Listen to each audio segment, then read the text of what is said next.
आज से शुरू हो रहा है इतिहास का एक बेहद दिलचस्प चैप्टर, यूरोप में राष्ट्रवाद का उदय।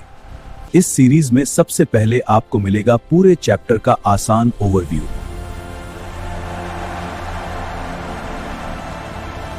और फिर हर टॉपिक की डिटेल्ड सिनेमैटिक वीडियोस।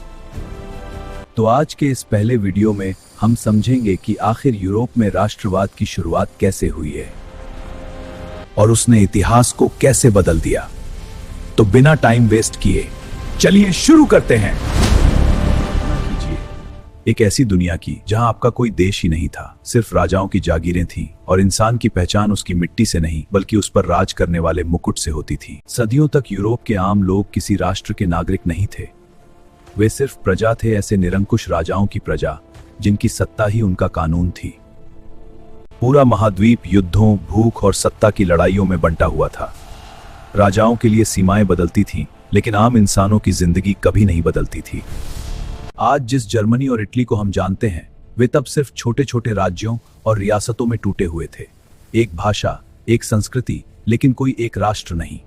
लेकिन फिर इतिहास के अंधेरे में एक चिंगारी जली। कुछ लोगों ने पहली बार सवाल पूछा, राजा सबसे बड़ा क्यों, राष्ट्र सबसे बड़ा क्यों नहीं? और फिर शुरू हुई क्रांति। सड़कों पर जनता उतर आई, महलों की दीवारें कांप उठीं, क्योंकि अब लोग सिर्फ जीना नहीं चाहते थे, वे आजाद होकर जीना चाहते थे। निरंकुश सत्ता के विशाल तख्त एक एक करके गिरने लगे। सदियों पुरानी राजशाहियां क्रांति की आग में जलकर राख होने लगी। इसी आग से जन्म हुआ एक नए विचार का, राष्ट्रवाद। अब लोगों को एहसास हुआ कि उनकी असली पहचान कोई राजा नहीं बल्कि उनका राष्ट्र है। लेकिन आजादी का यह सपना आसान नहीं था। लाखों लोगों ने अपने खून से इस विचार को सींचा, तब जाकर आधुनिक यूरोप की नींव रखी गई। एक कल्पना जिसने साम्राज्यों को गिरा दिया, एक विचार जिसने पूरी दुनिया का नक्शा बदल दिया।